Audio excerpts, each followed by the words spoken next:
4 de outubro de 2019, quem fala aqui é Bruno Lima Rocha, para o Jornal dos Trabalhadores, Portal Repórter Popular, Rádio Conde Pelotas, Noroeste Campinas, Portal Brasil de Fato e uma centena e meia de emissoras que reproduzem esta coluna. Estava comentando sobre o estado de exceção no Equador, essa é a segunda parte da coluna sobre a crise equatoriana. E nesse sentido, creio que o Equador é um exemplo, não é modelo, mas é um exemplo de que em nosso continente, por sorte, isso aí não é um problema místico que as ondas vão e as ondas vão e pensam. As ideias da moda servem para quem as produz. Apenas para isso. Para quem começa a colocar um slogan, um chavão, o último boberal da internet, ou a última citação moderninha, descoladinha no mundo acadêmico, serve para quem vai produzi-lo. Claro que nossos países se influenciam mutuamente. Mas o que está segurando a greve dos transportes no Equador é a sua Federação Nacional Sindical de Transportes. Tá? Então, é o perfil da organização social de cada um de nossos países que consegue ou não gerar a resposta necessária para esses ataques que vêm quase sempre, inclusive do Poder Executivo, impondo medidas impopulares. Vou repetir. O Equador é uma economia dolarizada, desde mais ou menos a virada do século XXI. Nem os governos de Rafael Correa conseguiram inverter isso. Nenhum país é soberano, mesmo quando um país revisa sua dívida, como foi o caso do Equador, auditou a própria dívida externa. Nenhum país é soberano se não emite a própria moeda. Então não tem jeito. O Equador não é um país soberano, porque o Equador usa a moeda estrangeira, usa o dólar, usa a moeda lá do hamburguestão da Gringolândia, do Império do Mal. E como o uso do dólar influencia toda a política econômica de um país, considerando que os acertos do governo Lenin Moreno, olha o nome do cara, Lenin Moreno, tá?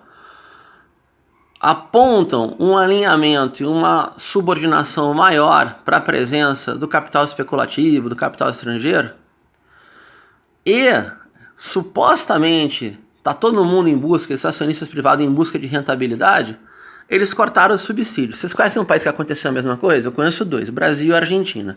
Os níveis de pobreza na Argentina e desigualdade no Brasil cresceram horrores desde o golpe de 2016 aqui e desde a posse de Maurício Macri na Argentina.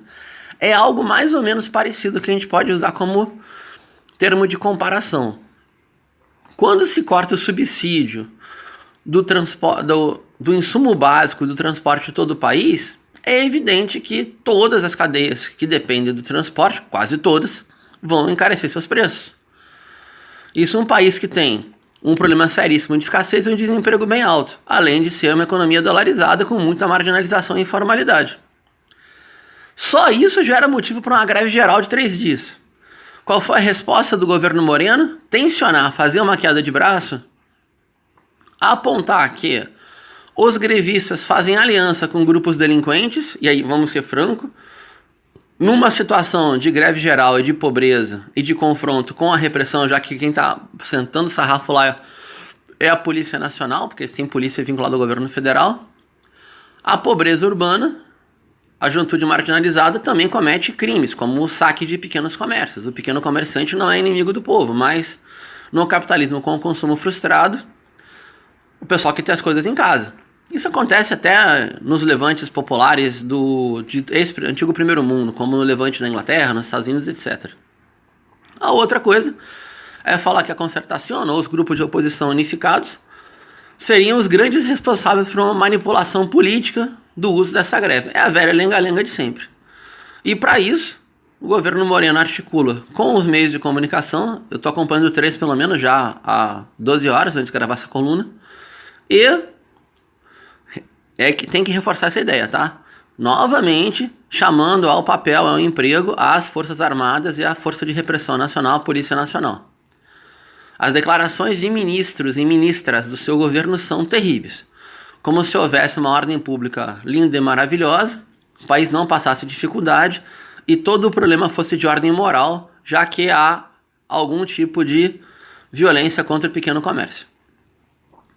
Também na cobertura que eu venho acompanhando, até a imprensa comercial está apanhando, está recebendo repressão, e aí a ministra de governo pede desculpas ao vivo sobre o caso, mas diz que excessos são cometidos em qualquer processo. Ou seja, é o velho esforço de normalizar a repressão como uma forma de governo.